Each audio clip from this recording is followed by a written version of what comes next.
विवेक जी, हावड़ा से। राधे राधे जी। राधे राधे श्री हरिवंश महाराज जी।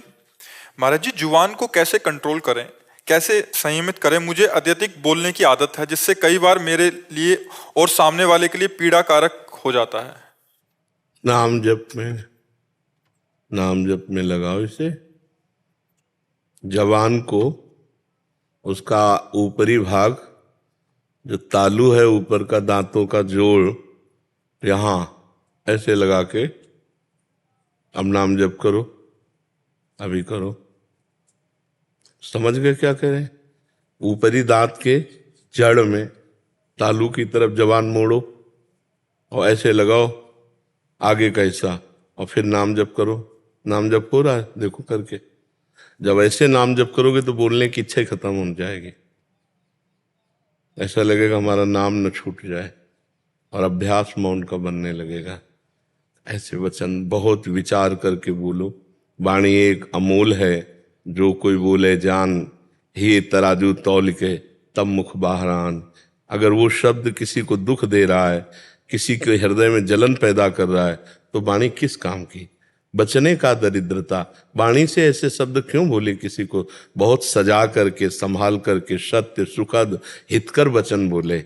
वाणी को पहले हृदय में तौलिए कि जो मैं बोलने जा रहा हूं, ये वाणी किसी को दुख तो नहीं पहुंचा देगी, किसी को कष्ट तो नहीं देगी। ऐसी वाणी। और नाम जप करोगे तो सामर्थ्य आ जाएगी। नाम जप में जैसे बताया वैसे नाम जप करोगे, इससे विशेष लाभ मिलेगा। आप करना, ठीक है? और जब कभी बोलने का अवसर आवे तो पहले मौन रहो और विचार करो कि जो मैं बोल रहा हूं इससे इनका मंगल होगा, इनका हित होगा, तो हम बोल देंगे। नहीं तो मौन, दांत ऐसे पीस करके उनसे बांध लिए, नहीं बोलना, और नाम चलाओ। तो इससे जो कहें वैसा करोगे तो फिर लाभ मिलेगा। नाम जब करोगे तो खुला ऐसा आनंद और ऐसे मधुर वचन हो जाएंगे कि दूसरे को दुख देने की आपकी हिम्मत नहीं पड़ेगी, क्योंकि हृदय कोमल हो जाएगा। जैसे हृदय मलिन होता है तो कठोर वचन बोल के दूसरों को दुख पहुंचा के वो हर्षित होता है, और जब पवित्र हृदय होता है, थोड़ा भी गलत किसी को, तो हृदय में बार बार दुख होता है, मैंने क्यों बोल दिया, आगे से हे भगवान क्षमा करो, आगे से मैं नहीं बोलूंगा। ऐसा जब हृदय पवित्र होने तो खूब नाम जप करो जैसे कहा, और जब बोलो तो बहुत विचार करके बोलो, तो बढ़िया। बातें हाथी पाइए, बातें हाथी पाओ। संतों ने कहा बात से ही हाथी इनाम में मिल जाए, और बात से ही हाथी के पैर के नीचे कुचला दिया है। अर्थात बात से ही आपको सम्मान और सुख मिल जाए, और बात ही बिगड़ जाए तो आपको दंड और अपमान भी मिल सकता है। तो वाणी बहुत संभाल करके बोली जाए। इससे गाली बोलना, कटु बोलना, दूसरे को दुख देने वाली बात कहना क्यों पाप कमाए? इससे अच्छी बात बोले, दूसरे को सुख देने वाली बात बोले। नहीं, मौन होकर भगवान का नाम जप करें। ठीक है? वासुदेव शर्मा जी, जम्मू से। राधे राधे। राधे राधे महाराज जी। महाराज जी, ईश्वर प्रेम सर्वोपरि है, तो क्या महाराज जी नाम जप से अहंकार भाव मिटेगा? हाँ, नाम जप से सब कुछ हो जाएगा, सब कुछ हो जाएगा। प्रेम मूल यह नाम है, प्रेमी रसिक जपत यह नाम, प्रेम मगन निज बन विश्राम, श्री हरिवंश जहां रहे। प्रेम प्रवाह परे जन सोई, तब क्यों लोक वेद सुधि होई, जब हरिवंश कृपा करी। समझ रहे ना? नाम से ही प्रेम प्रकट होता है, और प्रेम जब प्रकट होता है तो ये कठोर अहंकार का नाश कर देता है। प्रेम सब कुछ संभाल लेगा, और प्रेम प्रकट होता है नाम। जितना अधिक नाम जप करोगे उतने सब ठीक होता जाएगा। अलग से आपको कुछ करने की जरूरत नहीं। एक ये नाम ऐसी औषधि सब ठीक कर देगा। जा सुनाम भव भेषज, हरन घोर त्रयशूल। तीनों तापों का नाश करके, संसार समुद्र से पार करके भगवत प्रेम में डुबो देने की सामर्थ्य नाम में है। कहां कहां लगी नाम बढ़ाई, और राम न सकत नाम गुन गाई। इसलिए खूब नाम जप करो, इसी से सब ठीक हो जाएगा। राजपाला जी। राधे राधे। राधे राधे महाराज जी, आपके चरणों में कोटि कोटि प्रणाम। महाराज जी, एक संशय बना रहता है कि आपके द्वारा बताए गए नाम जप की महिमा का महत्व समझकर निरंतर नाम जप का प्रयास करती हूँ आपकी कृपा से। हे गुरुदेव भगवान, आपकी वाणी से पता चला कि हमारे संचित क्रियामान और प्रारब्ध कर्म होते हैं। गुरुदेव, हमें कैसे पता चले कि हमारे जीवन में आने वाली अनुकूलता या प्रतिकूलता, इन तीनों में से कौन से कर्म का फल है? महाराज जी, आप कह रहे हैं कि आपके द्वारा पता लगा कि संचित क्रियामान और प्रारब्ध कर्म होते हैं, तो जो हमारे देखो, पहली बात तो है कि जो संचित होते हैं वो गोदाम है, उनका इस जन्म से अभी कुछ लेना देना नहीं। इस जन्म में जो संचित से कुछ पाप और पुण्य लेकर रच दिए गए वो हैं। संचित तो इकट्ठा है गोदाम, ये जन्म का वो निर्माण हो चुका, उसमें संचित का कुछ लेना देना नहीं। अब वो प्रारब्ध भोग में सुख और दुख है, और क्रियमाण जो नए कर्म कर रहे हैं उनका अभी से कुछ लेना देना नहीं। संचित का अभी से कुछ लेना देना नहीं, और क्रियमाण का अभी से कुछ लेना देना। क्रियमाण का मतलब नई फसल, संचित का मतलब गोदाम, और इस जीवन का मतलब, प्रारब्ध का मतलब जो पिस करके हमारी रसोई में आ चुका है, अब इसे भोगना है। तो अभी जो वर्तमान में हमारे को सुख या दुख मिलेगा वो पूर्व प्रारब्ध से मिलेगा, और अभी जो हम पाप या पुण्य कर रहे हैं ये हमें आगे का हिसाब किताब मिलेगा। और जो हमारा पाप पुण्य करोड़ों जन्मों का जमा है उसे संचित कहते हैं। किसका प्रश्न है? तो आप समझ पा रहे हैं? हाँ, तो इस समय प्रारब्ध भोग चल रहा है। नया क्रियमाण जो है वो भजन है आपका, वो आगे सुख देगा आपको। अभी तो वर्तमान में प्रारब्ध के अनुसार आप खूब भजन करो। जैसे प्रारब्ध बिगड़ा हुआ है तो आपको बाधाएं आएंगी, विपत्ति आएंगी, दुख आएंगे, ये बातें आएंगी जी। रमेश कुमार जी। जी, राधे राधे। राधे राधे महाराज जी। स्वामी जी, ब्रह्मा, विष्णु जी और महेश जी या फिर ब्रह्म, पारब्रह्म सब एक ही तत्व है, कोई भी नाम जप किया जा सकता है, परंतु श्री गीता जी में कहा है कि दो पुरुष एवं एक परम पुरुष की व्याख्या है, तो सभी कैसे बराबर हुए? श्री गीता जी में कहा ब्रह्मलोक तक सभी लोग पुनरावृत्ति एवं विनाशी हैं, तो ईश्वर के सभी नाम मुक्तिदाता है महाराज जी। इसमें थोड़ा सा आप क्वेश्चन। पहले तो ये बात समझो, आब्रह्म स्तंभ पर्यंतम सर्वम मायामयम जगत, तिनके से लेकर के ब्रह्मलोक तक सब भगवान की माया। माया का मतलब है जो है नहीं, केवल भगवान ही अपने आप को विविध रूपांतर किए हुए हैं। नानात्व में भगवान अपने आप को फैलाए हुए हैं। वही जड़, चैतन्य, स्त्री, पुरुष, मृत्यु लोक, स्वर्ग लोक, जितने भी वो अपने आप से अपने आप का सृजन किए हुए हैं। समझ गए? दूसरी बात, भगवान के जितने अवतार हैं ये सब सच्चिदानंदमय, मायाकृत नहीं है। चिदानंदमय देह तुम्हारी, विगत विकार जान अधिकारी। कोई अधिकारी पुरुष जानता है सच्चिदानंद रूपाय, विश्वोत्पत्त्यादि हेतवे, तापत्रय विनाशाय, श्री कृष्णाय वयम नमः। उन्हीं श्री कृष्ण को भक्तजन भगवान कहते हैं, योगी जन परमात्मा कहते हैं, ज्ञानी जन ब्रह्म कहते हैं। कोई उनको निराकार भाव से भजता है, कोई साकार भाव से भजता है। अब समस्या क्या है आपको? अब ये है कि जो भगवत गीता है उसमें लिखा हुआ है कि ब्रह्म तक जितने भी लोग हैं सब पुनरावृत्त है, मतलब उनका मतलब विनाशी है। हाँ, विनाशी। दो परार्ध में ब्रह्म लोक नष्ट हो जाएगा। हाँ, मतलब और महाप्रलय तक अक्षर ब्रह्म और उसके बाद पार ब्रह्म तक स्टेबल रहता है, मतलब वैसे ही रहता है ना। देखो, परब्रह्म किसको कहते हैं जानते हो? जिससे मूल प्रकृति प्रकट हुई है। मूल प्रकृति से त्रिगुणात्मिका प्रकृति, त्रिगुणात्मिका प्रकृति से महातत्व, महातत्व से अहंकार, अहंकार से त्रिगुण अहंकार, त्रिगुण अहंकार से पंच महाभूत, पंच महाभूतों से पूरी सृष्टि। और जब हम उसे प्रगट रूप में वर्णन करते हैं तो भगवान नारायण के नाभ कमल से ब्रह्मा, ब्रह्मा से सारी सृष्टि प्रकट हो गई। जब हम प्रगट रूप में, साकार रूप में, ये तत्व रूप से वर्णन है ब्रह्म, तो उसे तुम ब्रह्म कहो, परब्रह्म कहो, परम ब्रह्म कहो, जो कुछ कहो, वो एक ही है, दूसरा नहीं है। अब जब वो एक अपने आप को भूल करके देह मान लेता है तो उसे जीव कहा जाता है। और जो उस वही बिल्कुल वही विराजमान है, जहां जीव कहा जाता है वही विराजमान है। जीव का मतलब समझो, ऐसे दर्पण रख लिया तो प्रतिबिंब जीव और ये परमात्मा, इसको हटा दो तो क्या बचा? परमात्मा। बस देहाभिमान हट जाए तो तुम वही, जानत तुम्हें हो जाए। चौपाई पढ़े हो कभी? ये अभी बिल्कुल ही बच्चा हो, परमार्थ में अभी बिल्कुल बच्चा हो, तो हमें लगता है कुछ दिन डट के नाम जप करो भगवान का, जो तुम्हें प्रिय लगे। नाम मतलब इन से जो भगवत गीता में दिए हुए हैं ना मंत्र, ओम तत्सत, वो भी मतलब आप जपो। प्रणव भी भगवान का ही नाम है। जो तत् है वही सत है, जो तत् है वही सत है, और उसी को प्रणव कहते हैं। उसी को हरि भी कहते हैं ना, हरि ओम तत्सत। हरि भी वही है, ओम भी वही है, और जो तत् है वही सत है। जो पहले जपो, डट के जपो।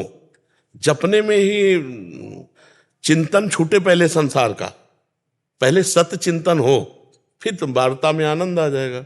अभी तो जैसे आपसे बात कर रहे तो हम लड़खड़ा रहे कि क्या पकड़ाऊं आपको, कौन सी बात बताऊं, क्योंकि जैसे ककारा मात्रा का बढ़िया ज्ञान हो जाए तो फिर शब्दावली पढ़ाने में अच्छा लगता है। तो इसलिए पहले खूब नाम जप करो, संसार का चिंतन छोड़ो, भोगों की वासनाओं से लड़ना सीखो। पहले जो इंद्रिया मन भोगों की तरफ जा रहे हैं, लड़ना, थोड़ा लड़ो उनसे और उनको ना में लाओ, हाँ से उनको ना में लाओ।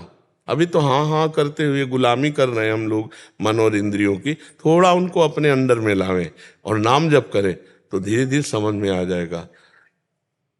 गीता जी में पढ़ा है, मत्ता परतरम नान्यत किंचिदस्ति धनंजय, पढ़ा है, गीता जी का श्लोक है ये। और इसका अर्थ जानते हो क्या होता है? हे धनंजय, मेरे सिवा कुछ नहीं है। मत्ता परतरम नान्यत किंचिदस्ति, किंचन मात्र भी कुछ मेरे सिवा नहीं है।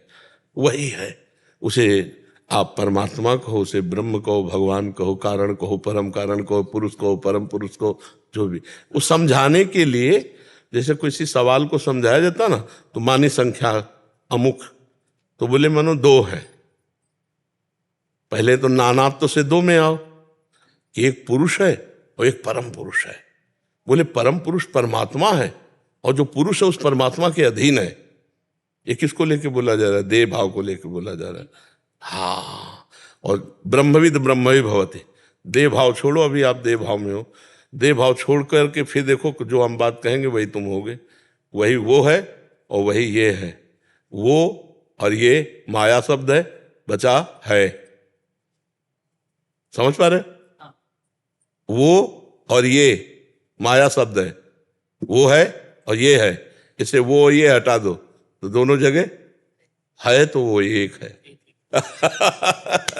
तो इस तरह से भी बोला जा सकता है ना, ओम तत्सत। श्री राम मुझे बोलना बहुत अच्छा लगता है, तो ओम तत्, तो आप जपो, इस तरह से बोला जा सकता है। हाँ हाँ, आप जपो, खूब डट के जपो। तो एक बार मैंने आप ही को उसमें सुना, कोई बोल रहा है, पर आपने बोला वो गुरु के देखो अभी ऐसे जपो, लेकिन जब गुरुदेव भगवान के द्वारा मंत्र मिलता है तो वो फलीभूत होता है, अर्थात भगवत साक्षात्कार उसमें।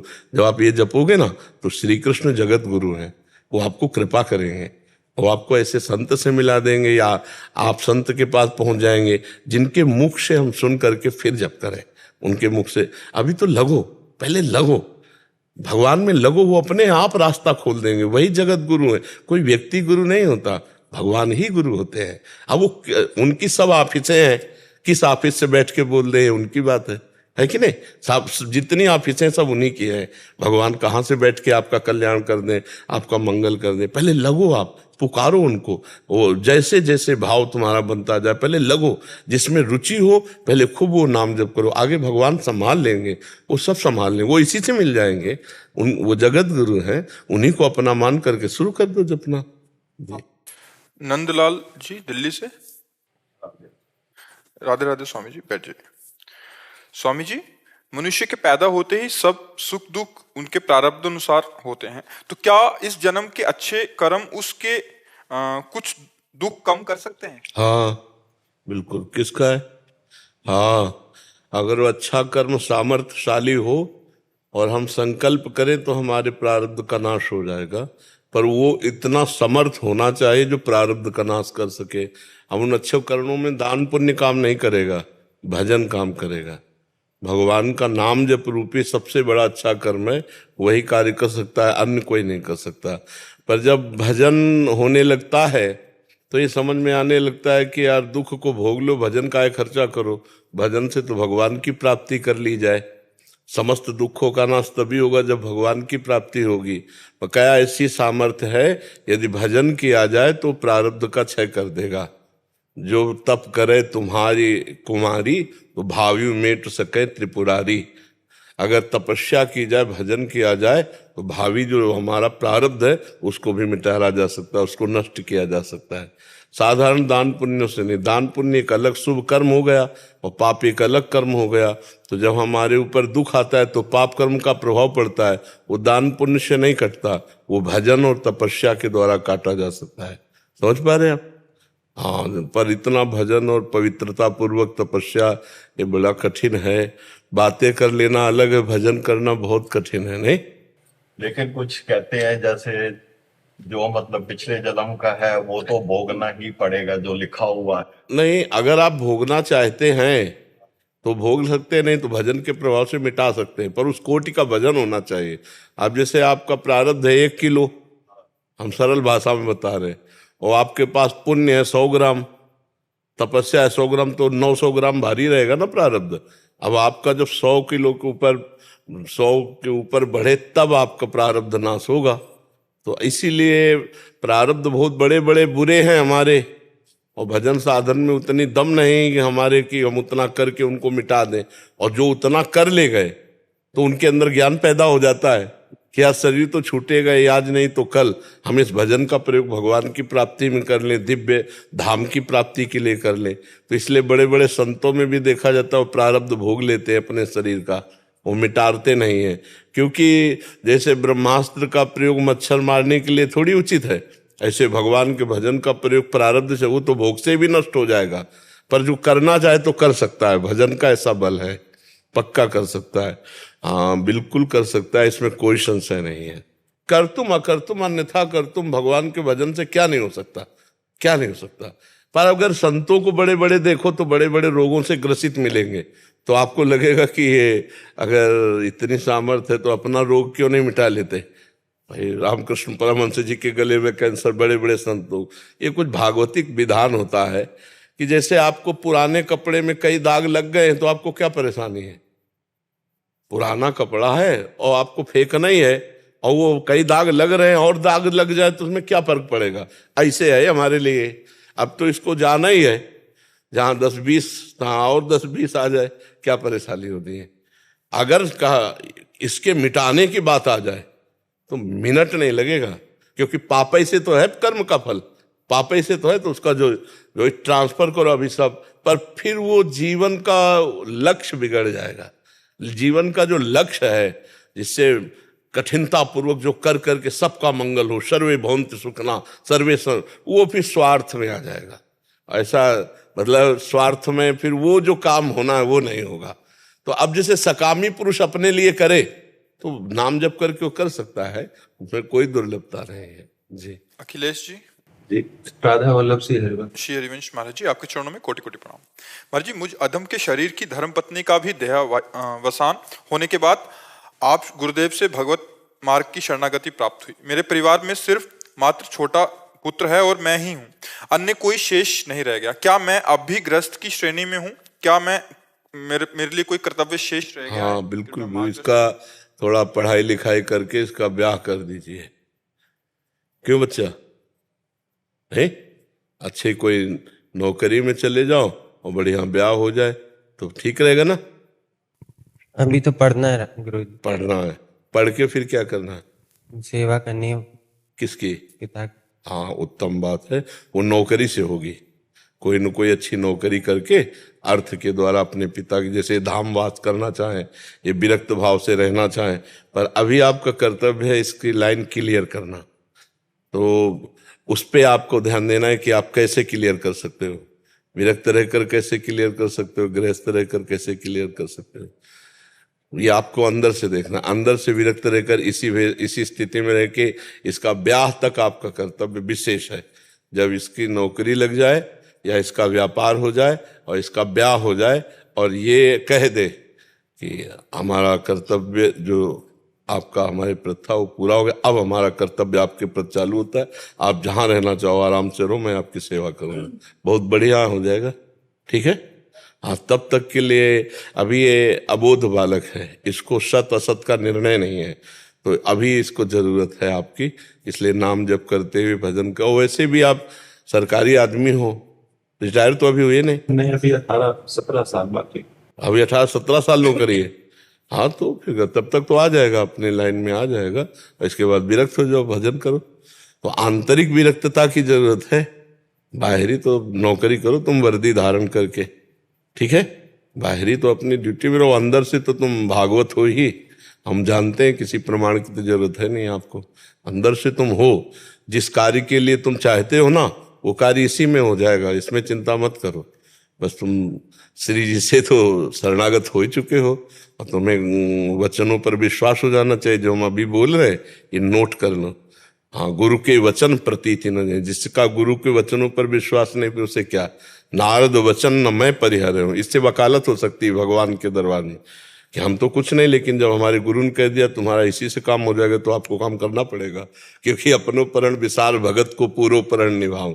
ठीक है, आप प्रसन्न रहिए, इसके कर्तव्य का पालन कीजिए और नाम जप करते हुए हमारे जो भारत की सेवा में वर्दी धारण किए हो सत भाव से रहना।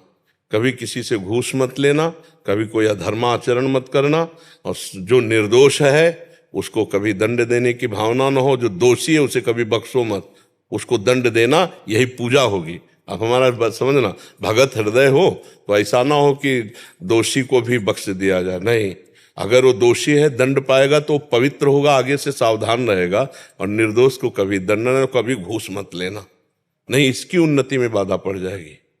हमारी बात समझना, अधर्म की कमाई से अपने संतान को या संतति को सुख प्रदान नहीं किया जा सकता, इसलिए कभी अधर्म की कमाई की तरफ हाथ मत उठाना। धर्म से जो तुम्हें हमारी सरकार देती है वेतन, उसी से इसका पालन पोषण, उसी से इसकी पढ़ाई करना। क्यों? हाँ बिल्कुल, इसी से मंगल हो जाएगी, यही विरक्ति है। अधर्म से विरक्त हो जाओ, अधर्म का नहीं, अधर्म नहीं। ना अधर्म आचरण करने वाले को बख्शेंगे और ना अधर्म का हम आचरण करेंगे। बस इस नियम से चलोगे तो तुम्हारी भक्ति भी बनेगी और तुम्हारी संतान को भी उन्नति प्राप्त होगी। इसकी शांति, इसका हृदय उदार, जैसे आप धर्म से चल रहे हो तब आपके अंदर ऐसी भावना है, अगर आप अधर्माचरण करते होते तो आपके अंदर ऐसी भावना ना होती। तो ऐसे ही उसके अंदर धर्म किया, अपनी कमाई की और सत की, तो उसको पत्नी भी ऐसी मिलेगी जो सपोर्ट करने वाली मिले। अभी खूब सब व्यवस्था और मिल गए ऐसे दिमाग की जो तुम्हारे घर में अशांति पैदा कर दे, तो चाहे वृंदावन रहो चाहे जहाँ रहो जलते रहोगे कि यार लड़का बड़ा दुखी है, उसके अनुकूल पत्नी नहीं मिली। क्योंकि पत्नी हमारी बहुत धार्मिक थी जी, बहुत, उसी ने हमें रास्ते पे जी जी जी। तो इसीलिए हम कह रहे हैं धर्म पूर्वक यदि धन कमाओगे तो इसको भी धार्मिक मिल जाएगी, जीवन सुखी हो जाएगा। नहीं आज ऐसी भी पत्नियां होती हैं जो पूरे सजे सजाए घर को बिल्कुल विध्वंस कर दें। हाँ बहुत, इसलिए बड़ी कृपा भगवान की मनाए और धर्म पूर्वक चले तो सब भगवान व्यवस्था कर देते हैं। राज जी ग्वालियर से। श्री हरिवंश। श्री हरिवंश महाराज जी। महाराज जी, वैदिक दर्शन के अनुसार प्रकृति, माया और कर्म के नियमों के बीच में क्या संबंध है? प्रकृति के 3 गुण हैं, सतोगुण, रजोगुण, तमोगुण। आपको पता है? उसी माया को प्रकृति कहते हैं, प्रकृति को ही माया कहते हैं। भगवान की जो रचनात्मक शक्ति है उसी को प्रकृति कहते हैं, भगवान की कृति है, ये भगवान की रचना है, जानते ना? तो रचना को कृति कहते हैं ना, उसी को हम प्रकृति कहते हैं। 3 गुणों से युक्त है ये, सतोगुण, रजोगुण, तमोगुण, और इससे प्रेरित होकर के जो होते हैं उन्हें कर्म कहते हैं। जो भगवान की इच्छा शक्ति है, वो जो भगवान की रचना शक्ति है उसको प्रकृति कहते हैं।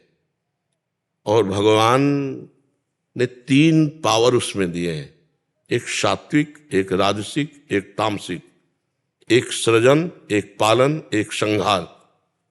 और इससे प्रेरित होकर जो कर्म होते हैं उन्हीं को कर्म कहा जाता है। इससे प्रेरित होकर जो क्रियाएं होती हैं उन्हें कर्म कहते हैं।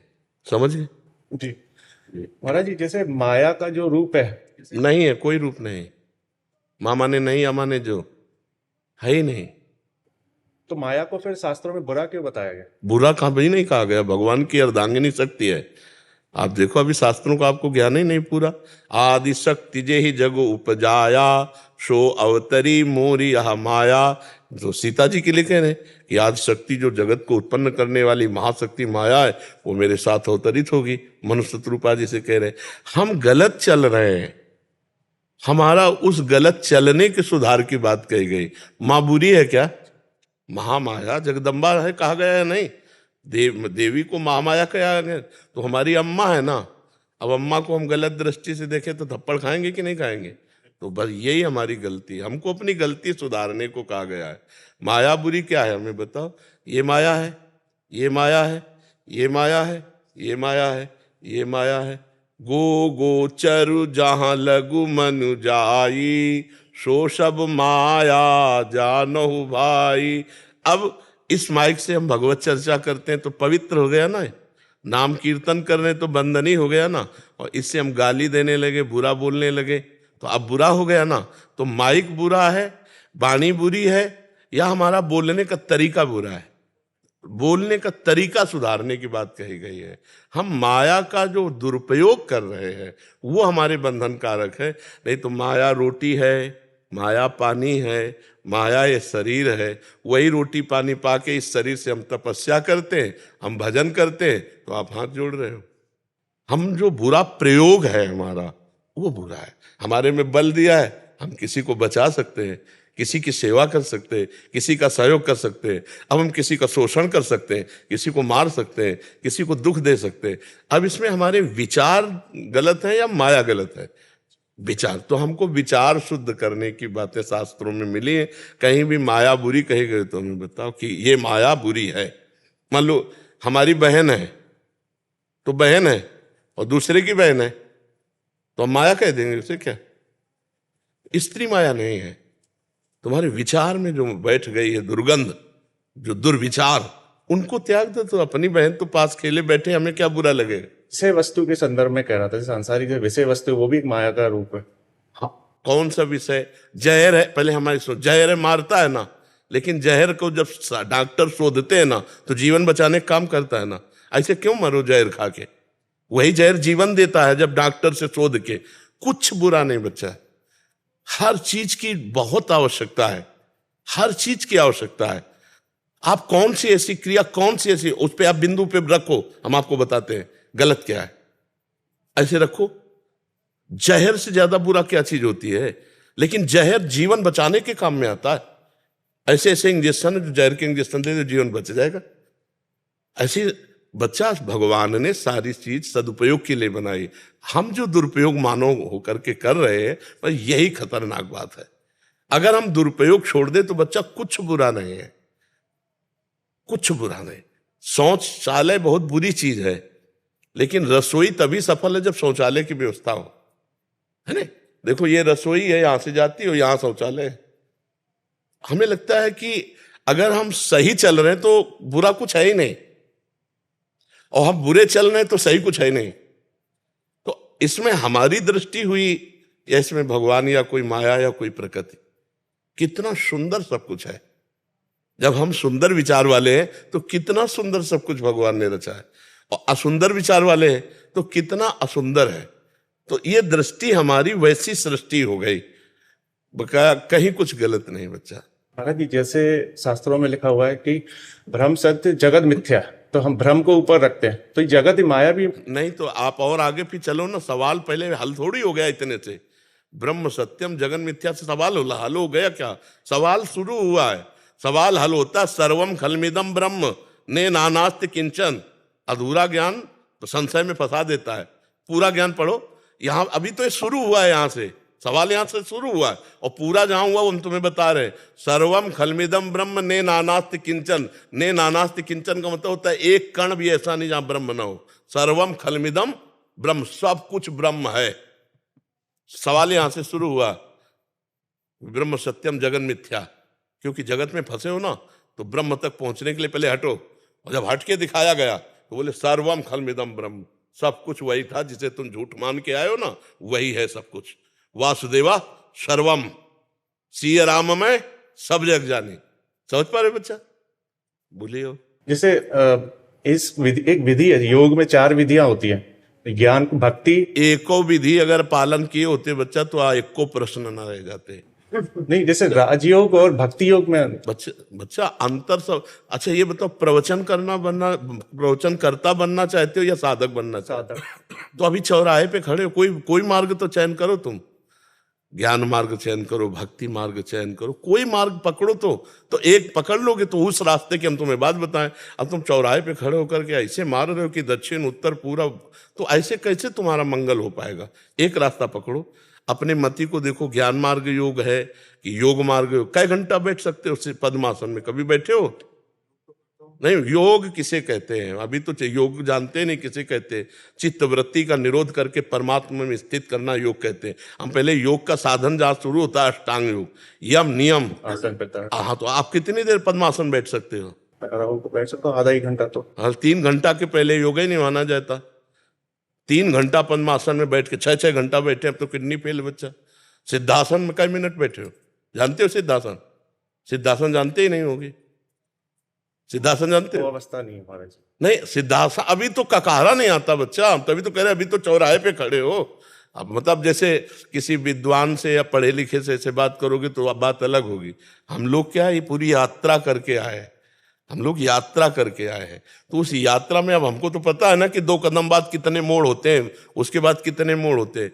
तो इसलिए अब अपने लोगों से जैसे है ना, तो वो नहीं, चलो एक मार्ग पकड़ लो, ना योग मार्ग में अभी चलने लायक हो और ना ज्ञान मार्ग में चलने लायक हो, क्योंकि उसके लिए जितनी हमारे अंदर बहुत प्रवीण बुद्धि चाहिए वो अभी बुद्धि। इसलिए हमारी प्रार्थना है कुछ दिन नाम जप करो, और जैसे श्रीमद् भगवत गीता जी है, श्रीमद् भागवत है, ऐसे परम रहस्य का उद्घाटन करने वाले ग्रंथों का जो सरल ढंग से बताया गया है। क्योंकि उपनिषदों को समझना बहुत ऊंची बात है, और फिर प्रेम को समझना तो उपनिषदों से भी ऊंची बात है।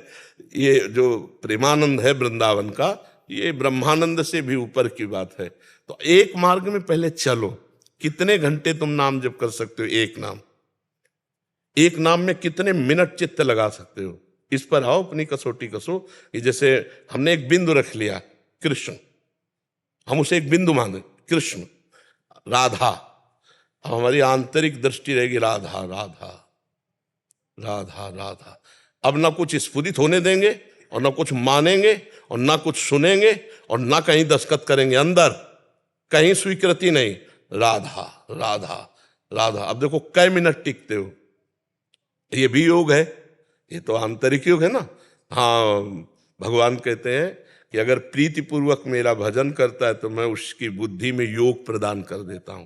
तेषाम सतत युक्तानाम भजताम प्रीति पूर्वकम ददामि बुद्धि योगम तम येन माम उपयान्ति ते। तो चलो बच्चा, जब तुम्हारे अंदर काम सतावे उसको ना करो, जब क्रोध सतावे उसे पी जाओ, लोभ सतावे उसको पी जाओ, ममता सतावे ज्ञान के द्वारा काटो उसे। तब तो हम शुरुआत हुई परमार्थ की। अब क्या अपने लोग बातें बहुत छत की करते हैं और चल नहीं पाते प्रथम सीढ़ी में, तो उसे कोई लाभ नहीं मिल पाता। लाभ का मतलब जो हमें आत्मानंद मिलना चाहिए, भाई इस परमार्थ में बच्चा लाभ मिलना चाहिए, आत्मानंद का अनुभव होना चाहिए। बिना आत्म सुख के हमें इन सब बातों में क्या लाभ मिल पाएगा? इससे प्रवचन करता अच्छे बन सकते हो, प्रवचन करता तो बन सकते हो कि फर्राटेदार प्रवचन हो, उससे लोग प्रणाम नमस्कार, लेकिन जो आंतरिक सुख चाहिए वो तो नहीं मिलेगा ना, वो मिलेगा चलने पर। तो गीता भागवत का स्वाध्याय करो, नाम जप करो और जितेंद्रियता पर आओ। श्रद्धावान लभते ज्ञानम तत्परा संयतेंद्रिया। जो श्रद्धा, जैसे आप श्रद्धावान हो, आप ज्ञानार्जन करना चाहते हो, तो अब जो ज्ञानार्जन हो रहा है तो आपको लग रहा है कि काम क्रोध लोभ मोह ये जो हमें गुलाम बनाए हुए हैं, इनको हमको अधीन करना चाहिए। यहां से शुरुआत करो। जो आपको परास्त करने, मुझे खाना ही नहीं खाएंगे, नहीं मुझे देखना नहीं देखेंगे, मुझे सुनना नहीं सुनेंगे, हर इंद्री कंट्रोल में होती चली जा रही है। और फिर जो हम दिखाना चाहते हैं वो देख, और जो सुनाना चाहते हैं वो सुन। अभी तक जो तू दिखाता रहा मन, वही देखता रहा।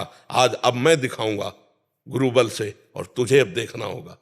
तब विजयी माना जाता है कि हाँ, योद्धा जीत रहा है, अब चल रहा है। प्राय इस पर तो 100 में 99 फेल हो जाते हैं, कोई एक पास होता है कि जो इस पर, तभी वो सच्चा ज्ञानी माना जाता है। प्रवचन करता तो लाखों मिल जाएंगे आपको, लेकिन आंतरिक स्थिति पर पहुंचना बहुत कठिन है बच्चा। और वो कठिनता ही मनुष्य जीवन में केवल पार की जा सकती है, सुअर कुत्ता गधा बन के थोड़ी पार की जा सकती। तो आगे बढ़ो, आप बहुत अच्छे विचारवान हो, भाई पवित्र बुद्धि है तो काटो ये जो अंदर की बात में जो काम क्रोध लोभ मोह मद मत्सर, इनको काटो और नाम जप करो। अपने आप योग प्रारंभ हो जाएगा। मान लो शरीर को आप स्थिर नहीं कर सकते कि आप 4 घंटे 6 घंटे स्थिर करें, तो जब मन स्थिर हो जाएगा तो शरीर पड़ा है या चल रहा है कोई फर्क नहीं पड़ता है उससे।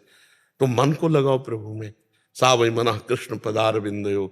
एक पहले हम बिंदु मानते हैं ना, किसी एक बिंदु पर चलते हैं, राम कृष्ण हरि, जो हमें प्रिय लगे वो एक नाम ले लेते हैं, एक मार्ग ले लेते हैं। आगे क्या है फिर पता चल जाएगा। पहले हम चले तो 4 घंटे 6 घंटे लगातार एक नाम में स्थिति करना, और फिर हमें बताना कैसा लगता है। रोने लगोगे बच्चा, आनंद अश्रु चलने लगेगा और लगेगा निहाल कर दिया प्रभु। आपने निहाल कर दिया। हम जो कह रहे हैं उसे मानो। 6 घंटे जीवन में जब तुम्हें समय मिले तब लगा के देखना, 6 घंटे एक जगह स्थिति, फिर हमें बताना कि योग किसे कहते हैं। अभी बच्चा 10 मिनट नहीं एक जगह टिक पाएंगे, देखो ना अंदर से 10 मिनट एक जगह नहीं टिक पाएंगे। 10 मिनट तो बहुत होते हैं, बहुत होते हैं 10 मिनट एक जगह टिक जाना। मान लो राम, तो अब दूसरा स्फुरित नहीं होगा, 10 मिनट केवल राम ही स्फुरित होगा। और इसके लिए अपने लोगों ने लड़ाई लड़ी, पूरी पूरी रात लड़ाई लड़ी, पूरा दिन पूरी रात, न खाना न पीना, न देखना न सुनना, ऐसे खंडहरों में काशी के घाटों में रहना कि जहाँ केवल कबूतरों की आवाज आ रही, मनुष्य वहां पहुंच ही नहीं सकते, वहां जाएंगे ही नहीं। कई कई दिन भूखे रहकर रात दिन, तब वो दिमाग में पूरा बस गया, राउंड राउंड एकदम जैसे न वो जो चीज तो वही चल रही, वही चल रही, वही चल रही। तब देखा है न भोजन की चिंता न प्यास की चिंता। काशी तो अन्य क्षेत्र है, एक से एक मारवाड़ी क्षेत्र, चाहे हलवा खाओ चाहे रबड़ी खाओ बटरई खाओ, कभी घाट छोड़ करके नहीं। एक निष्ठा, एक नियम, जो हमारे पास आ जाएगा वही पाएंगे। तो महादेव जी भी कृपा करके देखते थे परीक्षा, देखते हैं कैसे। तो कई कई दिन जब भूख से व्याकुल चित्त होता, उसी समय मंत्रा का, ए तू देह नहीं है, ये प्राणों का धर्म है भूख प्यास, तेरा धर्म नहीं, तो इनका साक्षी है, बस साक्षी मात्र। कभी उदास नहीं हुई, कभी आज भी। तो जब तक सच्चिदानंद का अनुभव नहीं तो बच्चा माया से नहीं लड़ सकते। माया का मतलब यही, इसी से नहीं लड़ सकते। ये बहुत दुरंत है। जब प्यास लगेगी तो पानी में चित्त रहेगा ना, प्यास लगे और चित्त परमात्मा में, भूख लगे और चित्त परमात्मा में, शरीर भीषण कष्ट से युक्त और चित्त परमात्मा में, इसकी कोई परवाह नहीं। चाहे जैसी स्थिति हो, इसकी कोई परवाह नहीं। तब माना जाता है कि योद्धा हो। अब अभी केवल एक पटाखा छूटा हो भाग पड़े नहीं, और बोले घर में अपनी पत्नी के सामने कह रहे थे हम बहुत बड़े शूटर हैं नहीं राइफल के, और पटाखा छूटा भाग पड़े। तो अब एक छोटा सा कष्ट आया भाग पड़े परमार्थ, बोले हमारी श्रद्धा खत्म हो गई, हमारा भी ये हो गया वो। ये योद्धाओं का काम है कि जैसे हजारों घाव लगे फिर भी दुश्मन की तरफ बढ़ता चला जाए, ऐसे लक्ष्य की तरफ बढ़ता चला जाए। हर कष्ट हर बात में हम अविनाशी हैं, अविनाशी के बच्चा है, भगवान का अंश हूं मैं, फिर आगे बढ़ो। ये हम आपके अंदर जोश भर रहे हैं। इसी जन्म में भगवत प्राप्ति कर सकते हो, इसी जन्म में शुद्ध ज्ञानी हो सकते हो, इसी जन्म में शुद्ध योगी हो सकते हो। वो अभी समय है, थोड़ा समय और क्रॉस करके फिर नहीं निकल पाओगे। जब शरीर में जवानी होती है तो इसी जोश में निकला जाता है, क्योंकि परीक्षा तो इसी में है ना। अब जैसे मान लो एक हमको 70 वर्ष के मिले पति पत्नी, और उनका महाराज जी अब हम दोनों ब्रह्मचर्य से रहते हैं। 70 वर्ष में ब्रह्मचर्य से कोई मतलब कोई, अब ब्रह्मचर्य से 17 के हो फिर बोल रहे हम ब्रह्मचर्य से रहते हैं। आप समझ में आई बात है। अरे 17 से 40 तक जो कहे मैं ब्रह्मचारी, तो हम उसकी चरण वंदना करते हैं। वाह, ये है मतलब। जब भाई तैराक तो तभी हो जब नदी उफान में हो और फिर क्रॉस करके दिखाओ, तब तो तैराक वाला। तैराक उसको थोड़ी कहते जो उसमें भरे हुए पानी पे, हाँ स्विमिंग पूल में तैयार उसे ले अब बुढ़ापा का ब्रह्मचर्य स्विमिंग पूल समझो जवानी में ब्रह्मचर्य है बाढ़ी हुई यमुना जी, बाढ़ी हुई यमुना। जवानी को मतलब देख लो, अब आप लोग जवान हो, कैसा दिमाग होता है। ऐसे दिमाग में ब्रह्मचर्य रहना, ऐसे दिमाग में भूख प्यास कष्ट सहकर परमात्मा की प्राप्ति के लिए चलना। अब तो बहुत कठिन बच्चा, कलयुग का समय, मोबाइल हाथ में, मोबाइल हाथ में। आज तक हमें मोबाइल नहीं रखा, हमें चलाना भी नहीं आता, और हम चलाना भी नहीं सीखना चाहते।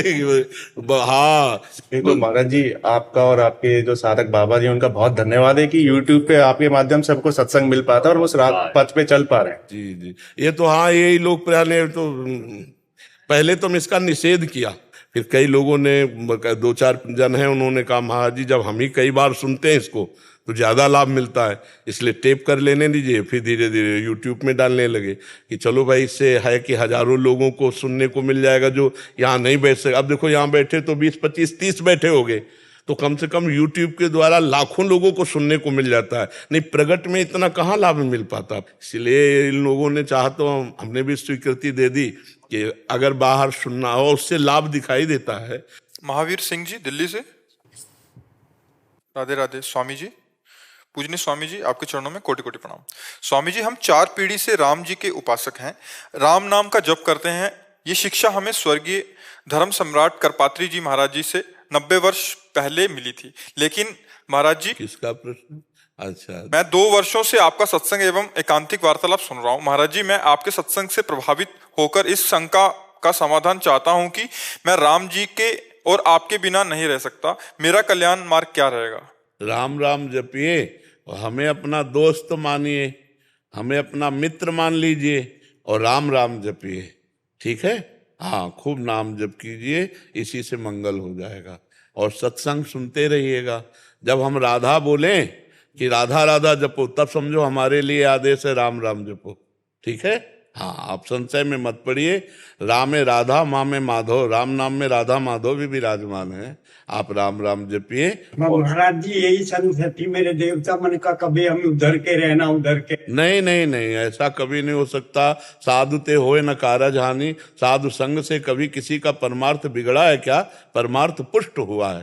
साधु ते होए न कारज हानि, ऐसा नहीं हो सकता कि साधु से संशय निवृत्ति होती है, ना कि संशय की प्रवृत्ति जग जाए। नहीं, साधु समागम के वचनों से कभी भी आपने सुना होगा, अगर पूरी बात सुनोगे तो संशय नहीं होगा। हमने फिर बाद में कहा, आपको जो गुरुदेव ने नाम दिया है या जो आपको प्रिय है। जब हमसे पूछा जाएगा तो हम कहेंगे राधा राधा जपो, और जब आपकी बात आएगी तब कहेंगे जो आपको प्रिय हो या आपको जो गुरुदेव ने दिया हो वही नाम निरंतर जपिएगा। सब नाम एक अनंत भगवान के हैं। अरे महाराज जी, गुरुदेव जी के तो मैंने दर्शन ही नहीं किए, उनके तो मेरे पिताजी थे उनके सामने। जी जी। और मेरे पिताजी ने ये कहा कि महाराज जी, मेरे पास न तो मैं पढ़ा लिखा हूँ, ना मैं ज्ञान जानता, ना मैं भजन करना जानता, अब मेरे कल्याण का क्या मार्ग होगा? तो उन्होंने कहा कि बेटा, जो भी आपको मिले आप सबसे राम राम कहो तो आपका कल्याण हो जाएगा। और मेरे देवता वो परिपाटी 4 पीढ़ियों से चली आ रही है। बस उसी को जाके कुल की जो रीति है गहे रहे सो तौन, समझ रहे ला? जाके कुल की जो रीति है गहे रहे सो तौन, आप बस वही पकड़ लो, राम राम राम, कल्याण हो जाएगा। अरे कल्याण का कल्याण हो जाएगा। मंगल भवन भगवान का नाम है और उससे कल्याण का संशय नहीं। नाम लेत भव सिंधु सुखाही, पार होने की बातें खत्म हो गई। नाम लेत भव सिंधु सुखाही, करहु विचार सुजन मन माही। सादर सुमिरन जे नर करही, गोपद यू भव सागर तरही। कहूँ कहाँ लगी नाम बड़ाई, राम न सकहीं नाम गुण गाय। अब तो क्या संशय, नाम ही तो सर्वोपरि। खूब गाओ, राम राम राम जी, जो लो तू न जपी है, तो लो तू कहूँ जाए तिहूँ ताप तपी है। चाहे जितना साधन कर लो, अगर नाम जप नहीं तो अन्य साधन से भगवत प्राप्ति होना बड़ा कठिन है, बड़ा कठिन है। छूटिबे के जतन विशेष बांधे जाएगो, होए है विश्व भोजन जो सुधा सान खाएगो। राम राम राम जी, जोलो तू न जपी है, तौलो तू कहूँ जाए तिहूँ ताप तपी है। खूब निरंतर नाम जप करो और सत्संग सुनते रहो, ठीक है? कोई संशय? एक परेशानी और है, चूंकि वृद्धावस्था है, 82 साल की उम्र है, अब यहाँ मैं हर महीने तो आ नहीं सकता। नहीं तो हमने तुमसे कब कहा हर महीने आ जाओ? तो मेरी तो उत्कंठा है आपसे हर वक्त मिलने की। अगर उत्कंठा तो मैं हर समय तुम्हारे दिमाग में हूं, देख लो ना। मिलने की बात कह रहे हो, तुम्हारे दिमाग में। अगर उत्कंठा शब्द है तो हर समय दिमाग में तुम्हारे हम रहेंगे, तुम्हारी दूर की बात थोड़ी रहेगी, तुम्हारे दिमाग में रहेंगे। आप देखो ना, अगर उत्कंठा है तो जिसके प्रति उत्कंठा होती है वो हमारे दिमाग में बस जाता है। पी मूर्ति नयन बसे ते ही रस रहाय समाये। अगर नयन में बस गया तो पास हो या दूर हो क्या फर्क पड़ता है, और नयन में नहीं बसा तो पास हो या दूर हो क्या फर्क पड़ता है। दोनों बातें समझ लो। महाराज जी, राम नाम जप के आप तो साकेत चले जाएंगे, आप तो वृंदावन रहेंगे। हमारा वहाँ कैसे मिलन हाँ, होगा? वहाँ कैसे होगा महाराज जी? हमारा काम है पोस्टमैन का, कहाँ किसको कहाँ बुक करना है वहीं बुक कर देना है। अब जैसे पैसा पोस्टमैन के पास आता है तो उसको जाके वहां देना पड़ता है। अब मान लो कोई जीव आ गया और उसकी लालसा है कि मैं साकेत सियाराम जी के पास जाऊं, तो मुझे पता है मेरे राधे श्याम जी ही सियाराम जी, कोई और थोड़ी है, बस पोस्ट करना है, वो उधर पहुंच गया। अच्छा, अगर ये देखना चाहते हैं कि ये रूप, तो ये रूप सियाराम जी के पास नहीं मिलेगा, ये रूप राधे श्याम के पास मिलेगा क्योंकि ये बिका हुआ गुलाम है, ये तो राधे श्याम के पास है, वही हमारे ही सियाराम जी। राधे श्याम और सियाराम में इतना अंतर नहीं, वही है, पर जब सियाराम से मिलन करने की बात आएगी तो वहां ये नहीं मिलेगा। पर महाराज जी जायका तो दोनों में है, मावे की बर्फी में भी और रसगुल्ले में भी। ये प्राकृतिक उदाहरण चिदानंद में नहीं बैठेंगे। प्राकृतिक मावे की बर्फी और दूध की बर्फी, ये सब प्राकृतिक उदाहरण चिदानंद में नहीं बैठेंगे। चिदानंद का उदाहरण सिर्फ चिदानंद है, प्राकृतिक नहीं आ पाएगा, नहीं आ पाएगा। जैसे गोस्वामी जी जब वृंदावन आए, गोस्वामी तुलसीदास जी, तो जिधर देखें उधर राधे श्याम, जो मंदिर का दरवाजा खुले राधे श्याम, तो ऐसे प्रणाम करके पंचांग, और बोले साष्टांग तो नहीं करेंगे। साष्टांग तो तब करेंगे जब आप मुरली हटाकर सारंग धनुष लेंगे और ये चंद्रिका हटाकर सियाजू रूप प्रियाजू बनेंगी। तो भगवान ने ऐसा ही किया, भगवान के कर कमल से बंसी हटी और धनुष बाण, और जो चंद्रिका है वो हटी और मुकुट, और प्रियाजू हो गए सियाजू और श्याम जी हो गए रामजू, साष्टांग दंडवत किए। तो ये एक प्रियता होती। तुलसी मस्तक तब झुके जब धनुष बाण होए हाथ। तो कत मुरली कत चंद्रिका कद गोपियन के साथ, वो अपने जन के कारण श्री श्याम भय रघुनाथ, भगवान उसी समय धारण। तो ये चिदानंद बात है प्रेम की। अब जैसे हृदय से पूछा जाए, इतना भी अंतर न राम जी में है, न श्याम जी में है, न प्रियाजू में, न सियाजू में। पर प्रीति की बात जब आएगी तो फिर जहां प्रीति होती वही मन भागता है ना। हाँ, नहीं, ये प्रियता का है तो वही हमारे प्रभु, हमारे ही प्रभु सिया राम। पर प्रियता, प्रियता जहां आती है तो फिर वही, ये तो प्रियता का देश है, वही राम है, वही श्याम है। लेकिन जब प्रीति हो गई, तुलसीदास जी के गुरु भाई थे नंददास जी, और नंददास जी श्याम जी के उपासक वल्लभाचार्य जी महाराज है ना, तो जो श्रीनाथ जी हैं उनके आसक्त हो गए, श्रीनाथ जी के।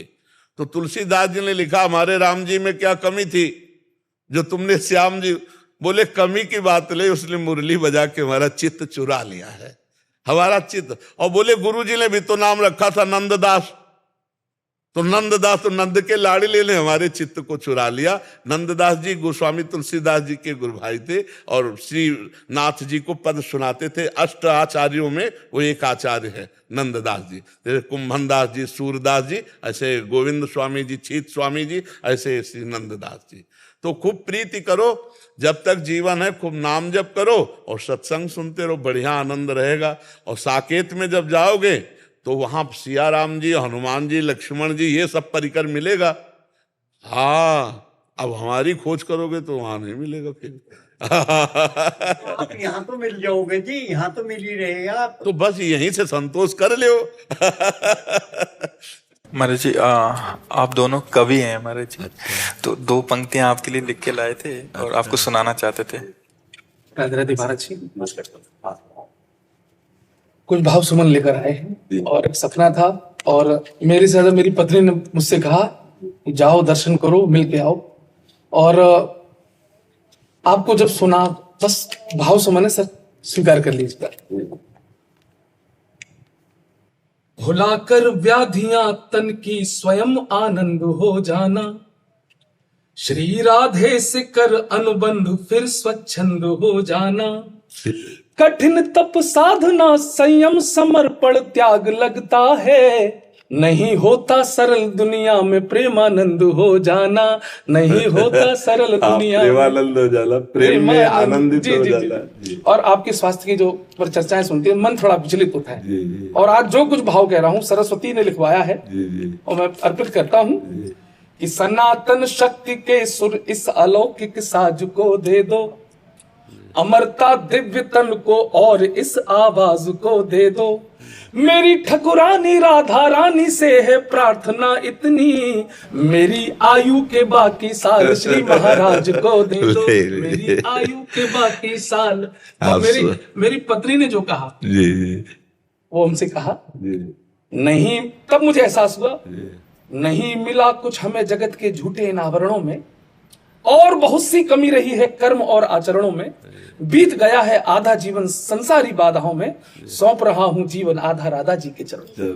और गुरु जी अंतिम आपसे शक्ति मिलती है, लेकिन हम जो अनुभूति करते वो ये है, जगत कल्याण के पथ पर सदा सत्कर्म वाले हैं, हम ही जग में मरण जीवन के शाश्वत मर्म वाले हैं।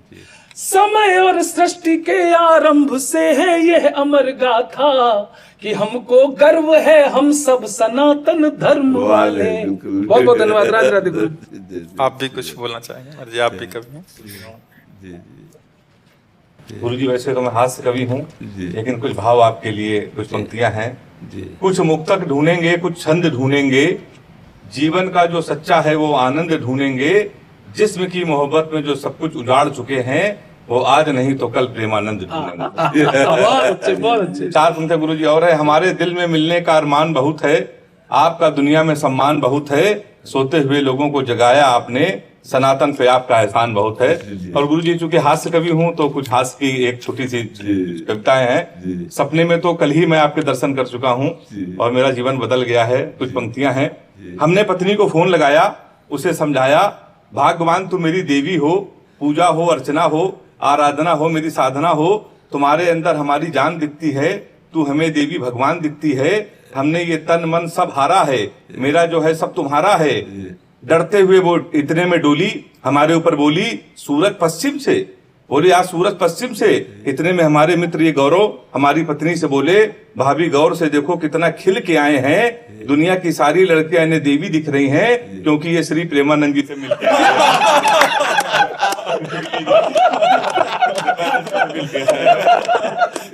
और गुरु जी चलते चलते आपसे आशीर्वाद लेना चाहता हूँ चार पंक्तियों में, कि मुंबई भी चमके ठाणे भी चमके, मुंबई भी चमके ठाणे भी चमके, दिल्ली के संग संग हरियाणा भी चमके। गुरु जी बस इतना आशीर्वाद दे दो हमें, यहाँ से जाऊं तो ये पाणे भी चमके। कानपुर से है हेमंत पांडे। अच्छा ला इनको दुपट्टा ला, बहुत अच्छे भाव वाले, बहुत